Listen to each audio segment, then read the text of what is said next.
हमारे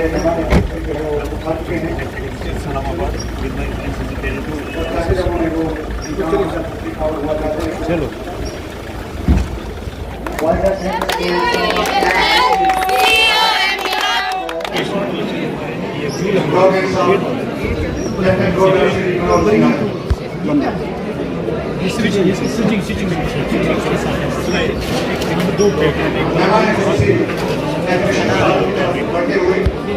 department of education जिसको backbone of the department कहा जाता है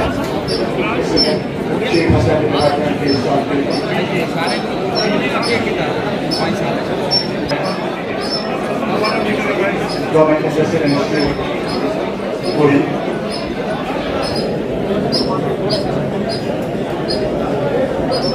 डिपार्टमेंट ऑफ हॉर्टिकल्चर के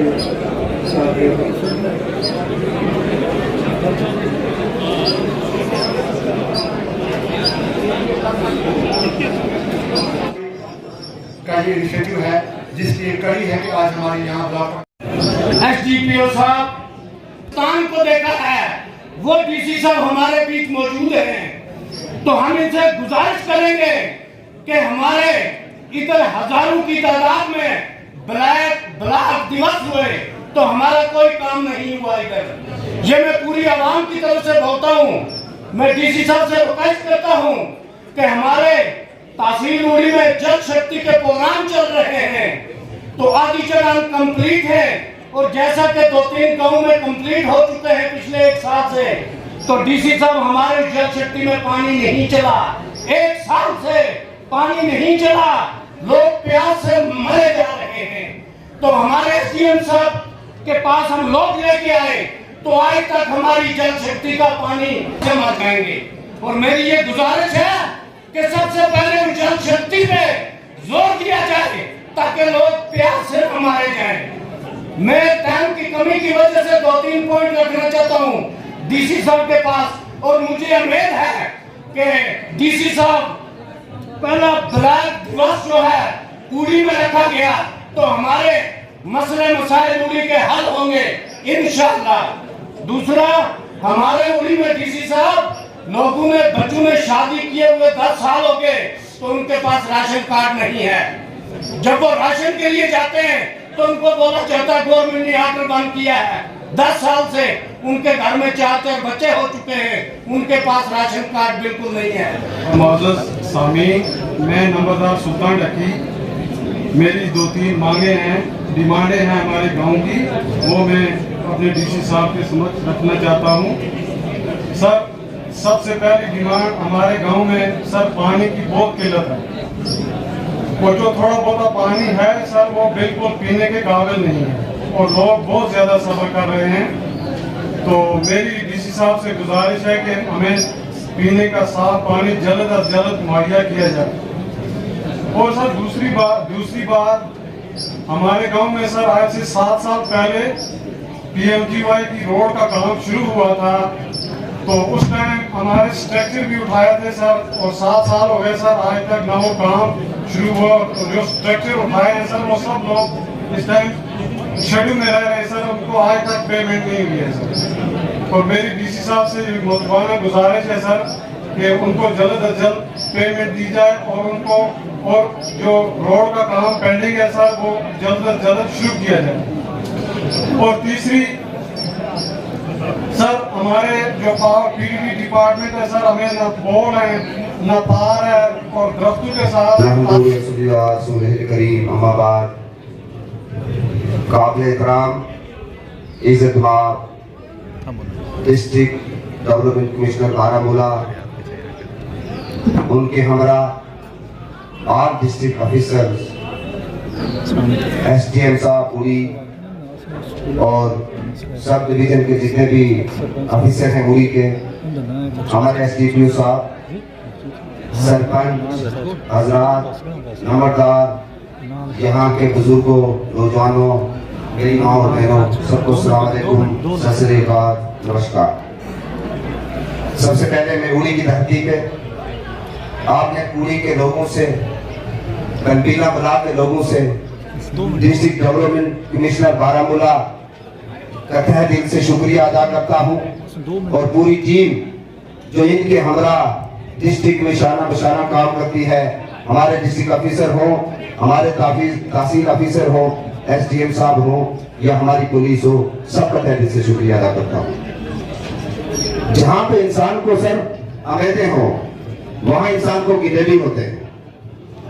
आपका जो इलाका है, आप जहाँ पे रहते हो, मुझे लगता है कि वो भी हमारे जैसा पहाड़ी एरिया है, उससे आप इन पहाड़ों का दर्द समझ सको, आपको ये अंदाजा लग सकता है। मैं आपका एक पिछले दिनों में जो आपने उड़ी के लिए एक महकमे के लिए काम किया, उसके लिए मैं उड़ी के लोगों की राय में भी लाना चाहता हूँ और आपका तहे दिल से शुक्रिया अदा करता हूँ। यहाँ पर आरएनबी डिपार्टमेंट में सीएनटी यानी कि ब्लैक टॉप के लिए 1 करोड़ रुपया हमारा लिमिट बजट था, साल का हमें 1 करोड़ रुपया आता था। हमारे डीसी साहब की कोशिशों की वजह से और जब इन्होंने यहां से प्लान भेजा वो हमारा 4 करोड़ हो गया। उसके लिए मैं डीसी साहब का अपने लोगों की तरफ से शुक्रिया अदा करता हूं। और इनके साथ जो इससे पहले यहाँ डीसी रह चुके विजेंद्र कुमार सर जो कमिश्नर सेक्रेटरी आरएनडी हैं, उनका भी इसलिए से शुक्रिया अदा करता हूं कि उसने उड़ी के दर्द को समझा है। उसके साथ दूसरी चीज, हमारे स्टेट सेक्टर में हमें उड़ी वालों को बताता हूं 3 करोड़ रुपया हमारे आरएनडी डिपार्टमेंट को आता, लेकिन डीसी साहब की कोशिश की वजह से जब यहां से इन्होंने प्लान बना के भेजा, जब हमें सोपर और बारामूला के साथ इन्होंने मुकाबले में नहीं रखा, तो 3 करोड़ की जगह हमें 10 करोड़ रुपया आरएनडी डिपार्टमेंट को आया। मैं तहे दिल से इनका शुक्रिया अदा करता हूं और विजेंद्र कुमार साहब का भी शुक्रिया अदा करता हूं। सर 1 रुपया साथ में और भी आपको करूंगा, आपने नबार्ड के थ्रू जो हमारे प्रोजेक्ट भेजे, वो बजट उड़ी को भी 8 करोड़ रुपया मिला, वो सोबर को भी मिला, वो रफियाबाद को भी मिला। सर इन पहाड़ों में अगर उड़ी को आप बारामूला, रफियाबाद और सोबर के साथ बराबर करोगे तो मुझे लगता है उस 8 करोड़ में 3.5 किलोमीटर या 4 किलोमीटर रोड बन सकता है। मेरी आपसे गुजारिश है कि कम से कम नवार में जिस तरह हमारे कमिश्नर सेक्रेटरी साहब भी उड़ी की सिस्टम को जानते हैं और आप भी जानते हैं, कम से कम 30 करोड़ रुपए हमें सेंक्शन होना चाहिए ताकि हमारे उड़ी और बनियाद में कुछ जो रोड हमारे बैंक से वो बन सके। आप जिस तरह का जिक्र हमारे यहाँ बिजली डिपार्टमेंट का हुआ, मुझे भी उस चीज का गिला जरूर है।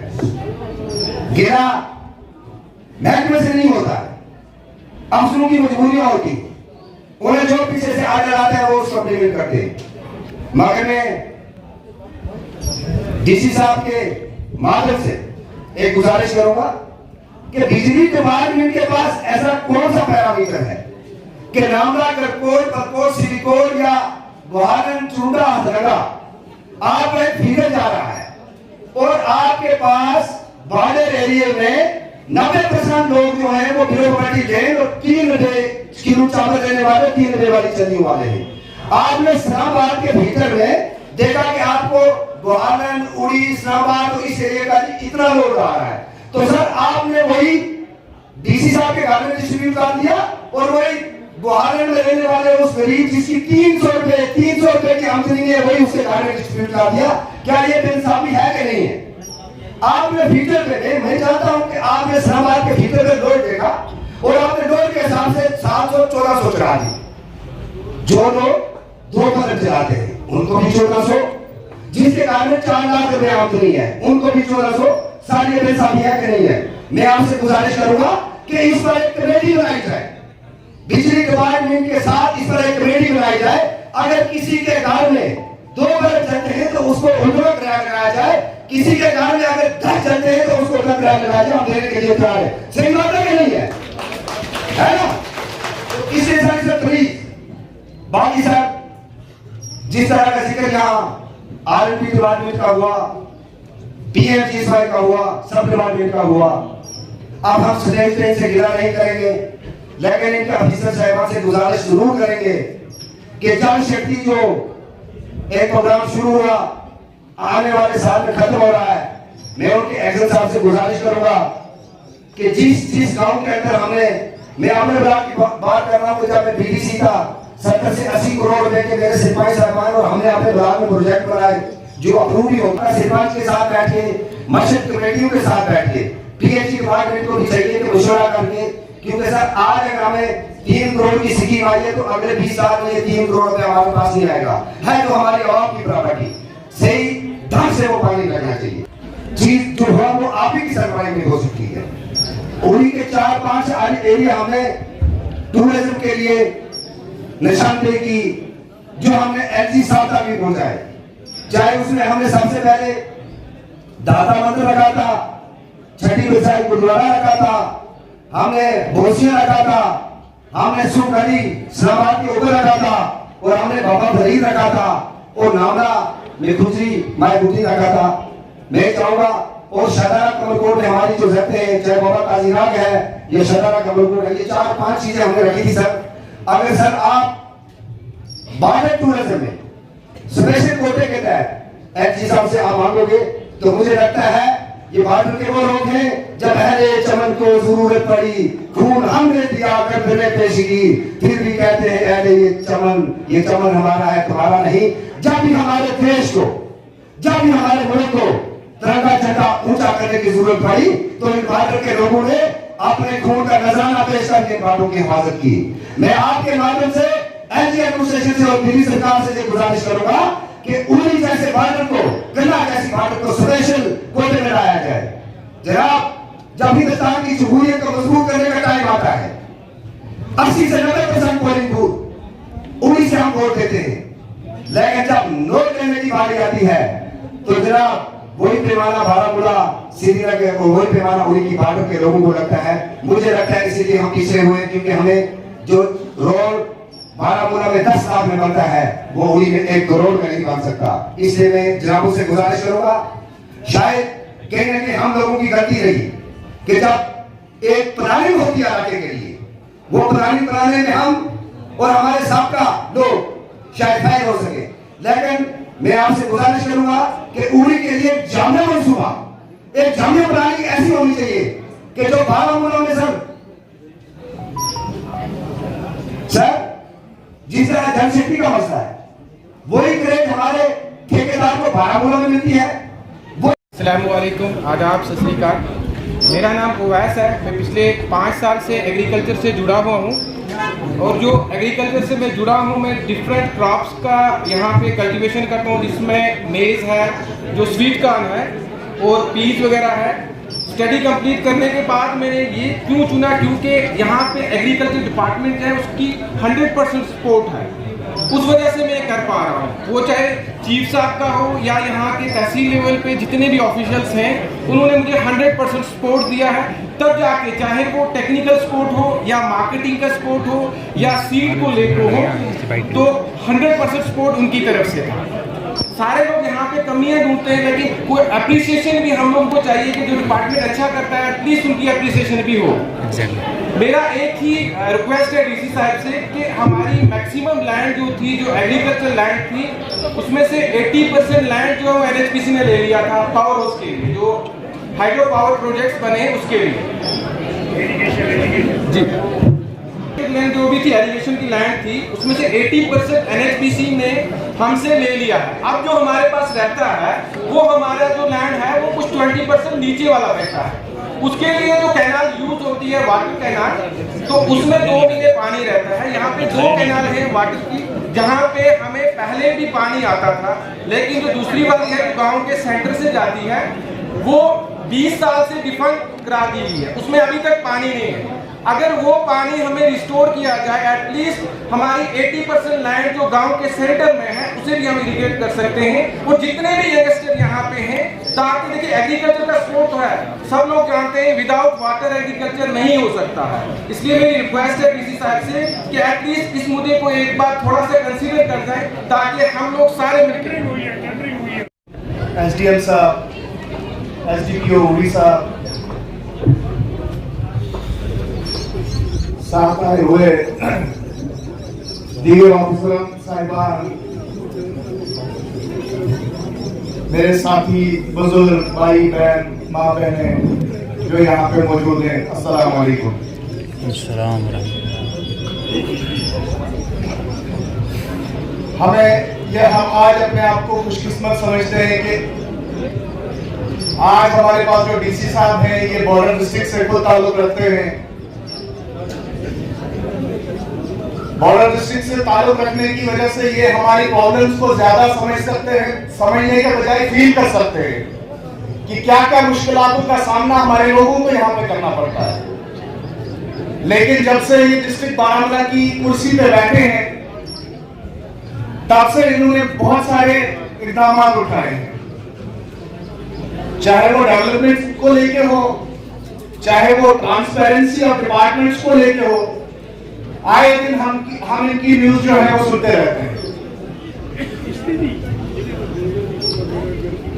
मैं पुलिस डिपार्टमेंट का भी शुक्रिया अदा करता हूं कि जो स्पेशली हमारे इस बॉर्डर डिस्ट्रिक्ट में, बॉर्डर टाउन में, जिन्होंने एंटी ड्रग कैंपेन करके ड्रग जैसी वबा को यहां से मिनिमाइज करने की कोशिश की है, उसके पीछे सबसे बड़ा हाथ हमारे एसडीपीओ साहब का है। आए दिन भी मैं गुजारिश करता हूं एडमिनिस्ट्रेशन से कि ऐसे प्रोग्राम जो है एंटी ड्रग प्रोग्राम्स वो चलाए जाए हमारी सोसाइटी में, ताकि इस सोसाइटी को है जो है बचाए रखा जा सके। लेकिन जहां पे कुछ तारीफें हैं वहां पे कुछ शिकवे भी जरूर होते हैं।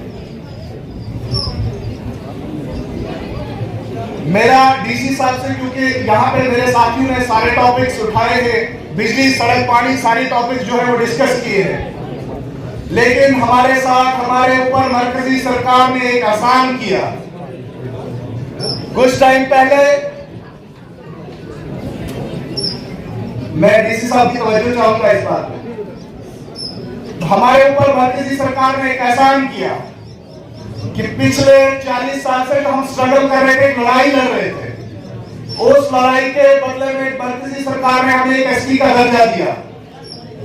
लेकिन बदकिस्मती की वजह से आज तक वो सर्टिफिकेट हमारे बच्चों को, हमारे लोगों को मैसर नहीं की जा रही है। इस्तेमाल किया जा रहा है हमारे बच्चों का। जब भी हम जाते हैं तहसीलदार ऑफिस में, हमें कभी एसडीएम ऑफिस के चक्कर लगाए जाते हैं, कभी तहसीलदार ऑफिस के चक्कर लगाए जाते हैं। मैं बजाते खुद एसडीएम साहब के पास पूछा कितनी बार गया, मैंने कहा सर हमारा मामला हल कीजिए, हम भी वही टाइप है, हम भी वही एडमिनिस्ट्रेशन करते हैं, हम भी वही लैंग्वेज बोलते हैं, आपको जिस प्लेटफॉर्म पे हमें खड़ा करना है खड़ा करिए, लेकिन हमारा जो मामला है ये हल करिए। लेकिन कसम खा के कहता हूँ कि कोई भी इंटरेस्टेड नहीं है हमारा मामला। कभी हम नंबरदार साहब के पीछे चलते हैं, कभी चौकीदार कहता है नंबरदार के पास जाओ, नंबरदार कहता है चौकीदार के पास जाओ, चौकीदार कहता है एसडीएम साहब से मिलो। मैं आपके पास सिली कोर्ट में बॉर्डर में आप विजिट के लिए आए थे जूनियर इलेक्शन में, तब भी आपके पास गया था, आपने कहा था एसडीएम साहब आपका मामला हल करेंगे। लेकिन अफसोस का मुकाम ये है कि आज हमारे जो है वो कुछ एडवर्टाइजमेंट्स आई हैं, लेकिन हमारे बच्चे उसमें अप्लाई नहीं कर पा रहे हैं क्योंकि उनको सर्टिफिकेट हासिल नहीं हो रही है।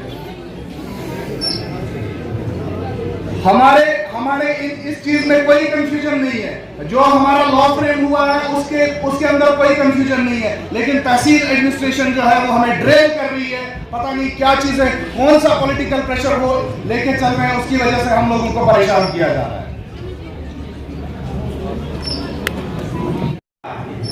हमारे गांव में आए और वहां देखें कि हमारे गांव के जो रोड है उसकी क्या हालत है। सर हमारे बच्चे स्कूल नहीं जा पा रहे हैं, वो मान ही नहीं रहे हम स्कूल नहीं जाएंगे, क्योंकि जब सर वो सलामाबाद से नूरखा के लिए या हायर सेकेंडरी बोनियार के लिए जाते हैं सर, तो वहां तक वो पहचाने नहीं जाते ये स्टूडेंट हैं या बकरियां चराने वाले हैं। सर ऐसी हालत है हमारे रोडों की। सर 2 रोड है वहाँ PMGSY। सर यहाँ के बहुत सारे एडमिनिस्ट्रेशन वहाँ भी गए हैं, वो खुद भी देख कर आए हैं सर कि रोडों की क्या हालत है। सर एक RNB का रोड है जो 2002 में बना है सर, 2002 से आज तक उसके वो जो खड्डे हैं वो भी भरे नहीं गए। सर मैंने ग्रीवेंसेस भी की, लेकिन उन ग्रीवेंसेस का कोई भी अजाला नहीं हुआ सर। सिर्फ वहाँ से हमें यही बोलते हैं हमारे पास फंड्स नहीं है। सर अगर फंड्स नहीं है तो हमारा भी सोचे सर, हम गरीब लोग कहाँ जाएं। सर हमारे पास उतना किराया भी नहीं होता कि हम बच्चों को गाड़ियों में स्कूल भेजें। सर हम उनको पैदल वहाँ से भेज देते हैं, तो जब वो स्कूल जाने के काबिल ही नहीं रहते सर, हमारे बच्चे नहीं मानते हैं कि हम स्कूल नहीं जाएंगे। सर ये मामला है हमारी सोसाइटी का। अगर हमारे बच्चे पढ़े लिखे नहीं होंगे तो हमारी सोसाइटी खराब हो जाएगी। सर सबसे बड़ा मामला जो है वो जिप्सी माइनिंग का है।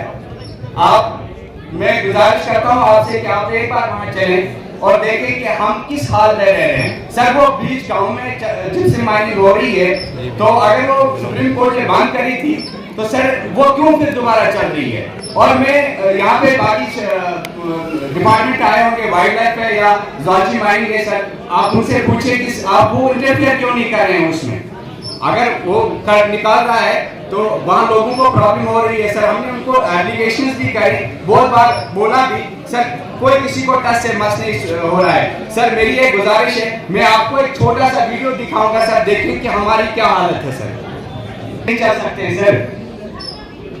सर मैं कहता हूँ सर डिपार्टमेंट वाले कर क्या रहे हैं। जो भी टीबी पेशेंट है उनको सेंटर पे ही दवाई मिलती है, लेकिन बदकिस्मती से सर उनको बुनियाद भेजा जाता है, उनको बारामूला भेजा जाता है। वो इसलिए भेजा जाता है ताकि उनकी लिस्ट न बने। अगर उनकी लिस्ट बनी है उनके खिलाफ कार्रवाई होगी। सर ये बहुत बड़ा इशू है सर हमारे लिए। सर हम किस तरह सर्वाइव करते हैं सर, मैं आपसे गुजारिश करता हूँ सर एक बार वहाँ आकर देखें। बाकी बस सवाल सर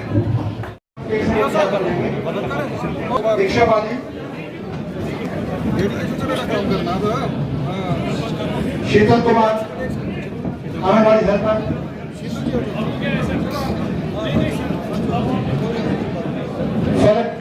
फलक सलारिया आंगनबाड़ी वर्कर, फलक अक्षय खान, हुसैना काजल, इसके बाद और कोऑपरेटिव से 2 हैं वो भी आगे रहेंगे।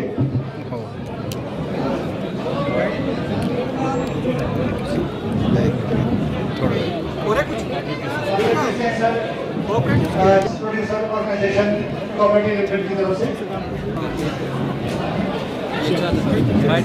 दिवस है। ये हम लोग आज TFC इस्लामाबाद में हैं।